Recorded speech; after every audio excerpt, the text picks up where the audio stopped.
We went to a few different tiny home shows and met some other friends who were in a school bus. And at that time, I was trying to go back to school to become a nurse. And Shane was like, ooh, let's be a travel nurse. And ooh, let's build out a school bus. What better way to have a small studio apartment, live on the road, and be a travel nurse?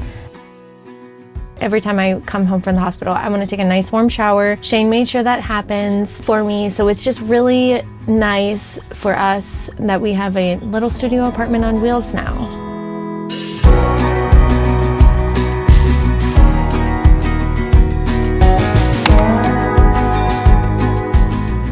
Hi, I'm Shane. I'm Elizabeth.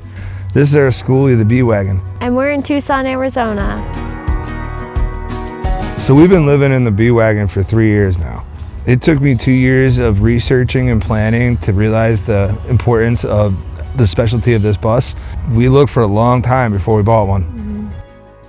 Through the welding work on the top, we were able to make it all flat instead of round it. We were able to put 2,000 watts of solar up there on the front half. We have 4 510 watt panels. And the back half of the top is another deck. So there's 8 by 16 foot deck up there, which is why there's a ladder on the side of the lower deck, which goes up and down by a winch with a safety chain across when we drive. It has a solid wood core front door for security. We extended the rear bumper 3 feet to be able to add a generator and to be able to put a tow hitch on it to pull our 1983 Bronco.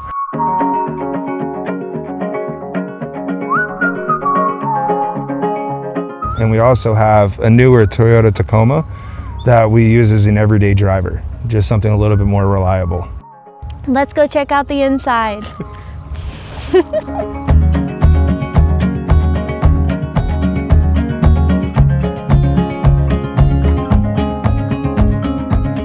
Welcome to our bus. It's about 200 square feet livable space in here, and we purposely designed it to be like a studio apartment. We wanted an open feel.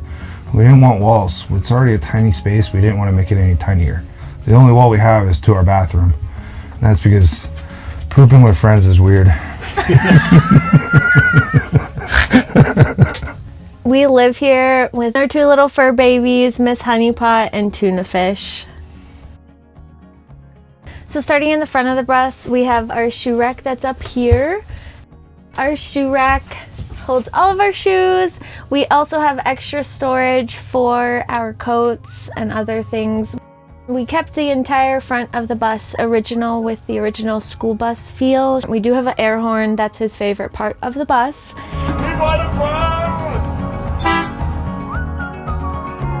In the middle of the bus, we decided to start with our kitchen here. As you can tell, our fridge is right up here. But we do also have a full-size pantry here, roll-out drawers of all different storage. So there's 4 different drawers here. And then if you move backwards, again, still the kitchen. We wanted it to be more of an apartment with an L-shaped feel to it. Our countertop is from an old tractor trailer. It's about 100 years old. Just a ton of different drawers for kitchen items. As you can see, there's a lot of artwork that we put into the bus. You can't really have too much artwork on the walls, but we incorporate it kind of everywhere throughout the bus. We decided to go with only 2 hanging cabinets here, and they have all of our cups and everything inside of it. We did decide to go with a drying rack, ideal for bus life. We didn't want to take up too much of our counter space, so we just do the dishes and let them dry up here.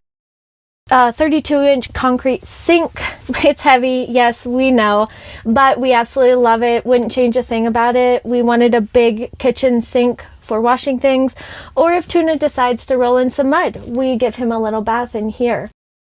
Come on, get the pancakes. Oh, sorry. I was talking to myself again. It's because I'm having so much fun playing Royal Cooking. It's an exciting restaurant simulation game where you embark on a culinary journey that will challenge your time management and precision skills, all while creating the finest meals around the world, like pancakes.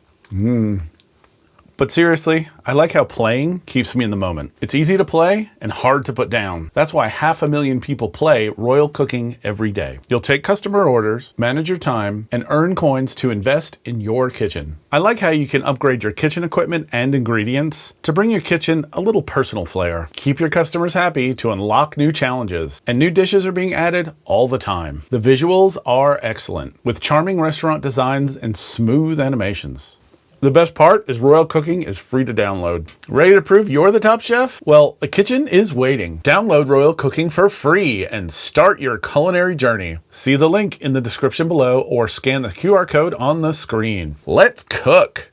On this side of the kitchen over here, prioritize having bigger countertop spaces for cutting things, preparing food. We did want to go with a big oven. We love it, can have Thanksgiving dinners in here with our friends. We did decide to unhook part of the oven because it would have came up to about here, so we detached it and put it up here.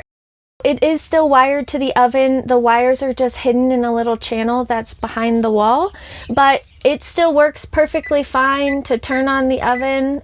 It just turns it right on.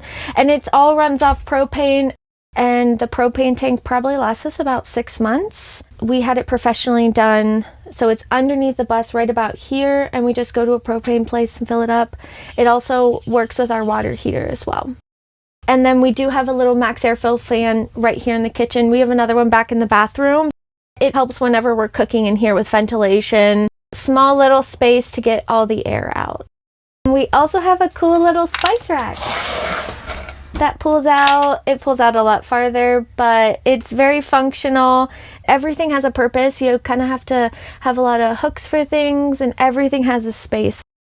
Our TV does run on solar. We also have Starlink, but if you press a button, it goes down right into the countertop, which is really cool for storage purposes. Also, it's hidden away so it doesn't look like we have a TV, but Shane loves watching sports, so we had to make that a priority. And it does swivel around, which is kind of cool. You can watch it while in the kitchen, you can watch it in the bed, or it goes all the way out so you can watch it outside, which is pretty cool. We've been together for a long time. Probably 2019, 2018, maybe. When COVID hit, we took a little truck out with a rooftop tent and a DRZ with a drift boat. And we did a 200-day road trip everywhere together. And we saw all the national parks alone. We didn't lock down very well. And it just kept going and going and going. And it's worked out great for years. I don't know. For me, the nomadic lifestyle was try to be as simple as possible. We were in a truck rooftop tent. I just had a box of clothes, and we just traveled around with Miss Honeypot. We fished everywhere, and it was just so cool. Everywhere be your backyard, meeting all new people, seeing all new places that I never thought I would see in the simplest way possible. I get bored pretty quick.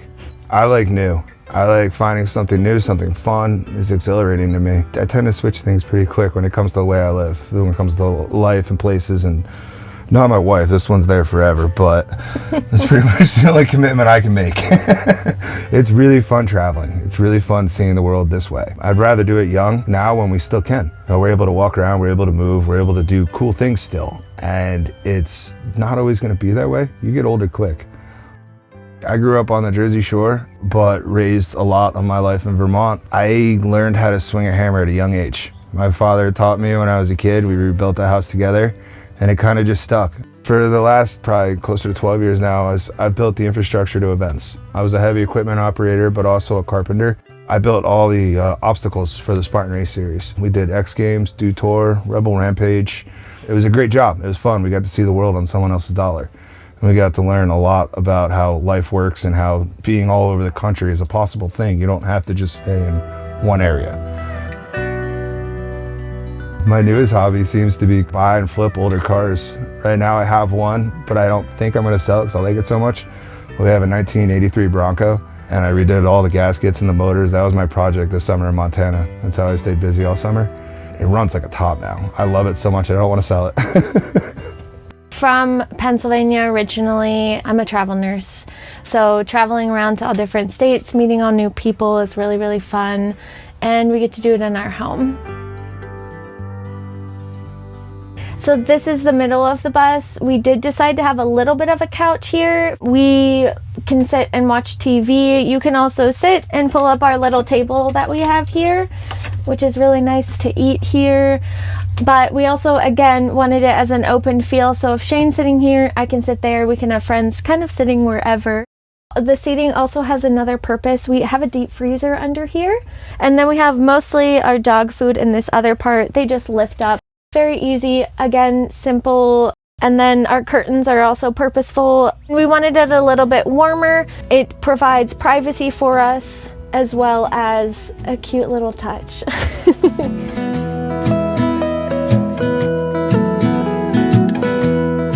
So when I was originally looking for the school bus, I knew that I wanted this deck. The whole thing was designed around having this drop-down deck.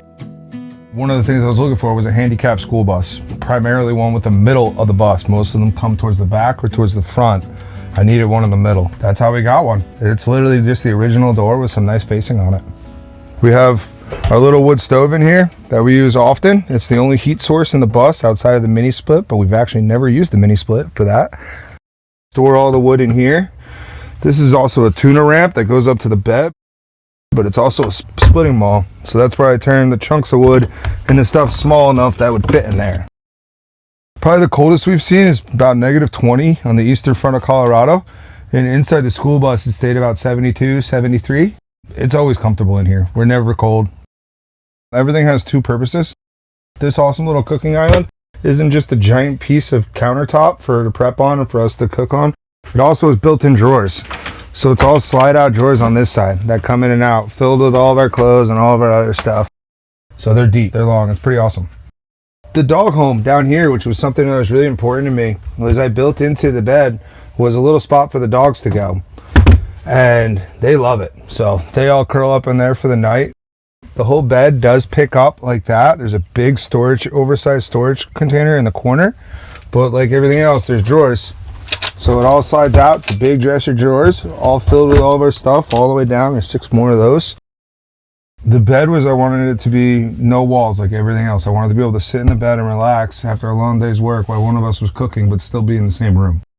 So we lay right here and we watch the TV together, and we're 10 feet away from each other. It's kind of nice. You know, in big houses, you get lost real quick in a marriage, and moving to a tiny home, you learn real quick if it's going to work or not. We have hooks everywhere. My hat hooks. We have all kinds of hoodies and random stuff that gets caught in here. Controls for your lights. Controls for our outside lights. All the 12-volt stuff. Drying rack for the towels.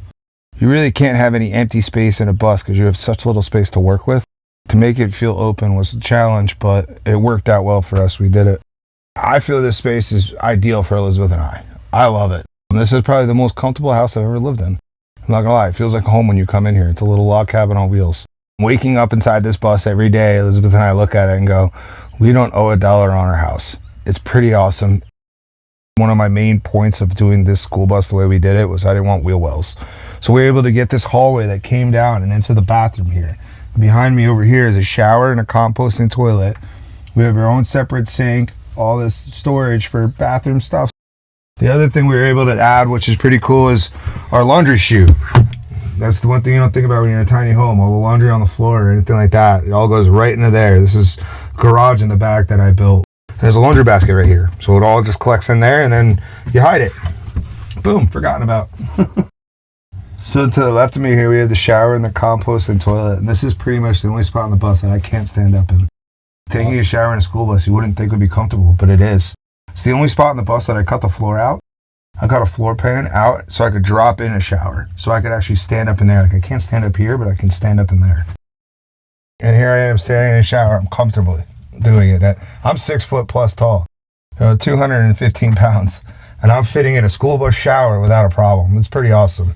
So I know some people prefer to go to the gym and all that other stuff. Well, we carry 150 gallons of fresh water internal. We are able to shower every other day, both of us, and still go almost 3 weeks in between needing water. High efficiency shower heads, stuff like that really help, but it's still showering at home is different than having to go somewhere to shower. So it's very nice to be able to do that.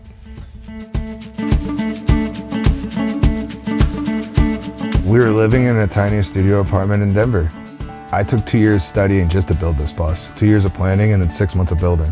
It happened quick, but it took me a lot of homework to get there. And when I was sitting in the apartment one day, she was making food and I was sitting in the bed and we were talking. And I was like, why does everybody put walls in their school bus and why does everybody put hallways in their school bus? I'm just gonna build it like an apartment. I went with a wide open floor plan. Nothing is square and nothing is even. That was the hardest part about this.